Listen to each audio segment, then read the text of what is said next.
Mayorya ng Pilipino ang naniniwalang dapat harapin ni dating Pangulong Rodrigo Duterte ang paglilitis sa International Criminal Court.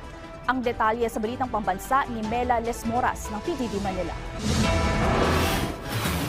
Naniniwala ang mayorya ng mga Pilipino na dapat lang naharapin ng personal ni dating Pangulong Rodrigo Duterte ang paglilitis sa reklamong crimes against humanity laban sa kanya sa International Criminal Court sa The Hague, Netherlands. Sa pinakabagong survey ng WR Numero Research, lumalabas na 62% ang pabor dito, 20% ang hindi pabor at 19% naman ang hindi sigurado. Para sa ilang kongresista, patunay lamang ito na aprobado ng nakararami ang naging hakbang ng mga otoridad ukol sa issue. Ayon kay House Committee on Justice Vice Chair Jervil Luistro, katulad ng matagal nang ipinaliliwanag ng administrasyon, hindi naman sa ICC mismo nakipagtulungan ang gobyerno, kundi sa Interpol na nananatiling miyembro ang Pilipinas. Nilinaw rin niya ang issue ukol sa jurisdiksyon ng ICC.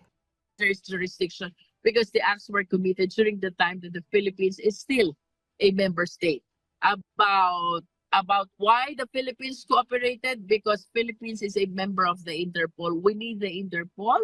Kailangan po natin sila to protect our country, to protect us from our aggressors, because kapag international na ang scope ng criminal actions, sa ngayon, may mga lumalabas ding ulat na sa mga susunod na araw, maglalabas na rin umano ng arrest warrant ang ICC laban sa mga umano'y kasabwat ni Duterte sa kanyang madugong giyera kontra iligal na droga. Para kay House Assistant Majority Leader Zia Alonto Adjong, nasa gobyerno na ito kung paano pangangasiwaan kung sakali.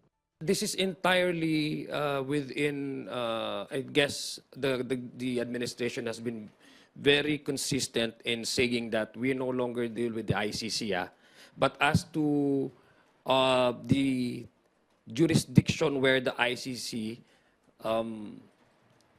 gains its, yung kanyang kaso against the former president, the timeline kung saan nangyari itong mga allegations of yung crime against humanity happened when the time the Philippines was a party and a member of the Rome Statute.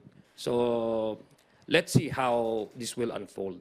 Una na ring nagtungo si Vice President Sara Duterte sa The Hague para asikasuhin ang mga pangangailangan ng kanyang ama, pero ngayoy balik bansa na rin siya. Sabi ni Luistro na bahagi rin ng House Prosecution Team dahil nakauwi na ang Vice Presidente, sana'y simulan na rin ng Senado ang impeachment trial. Ito pong impeachment trial na ito, hindi lang para sa prosecutors. Ang impeachment trial na ito ay para sa ating Vice Presidente din. Because this will give her the ample opportunity to clear her name with respect to all the allegations which are being imputed against her. Mula sa PTV, Mela Lesmoras para sa Balitang Pambansa.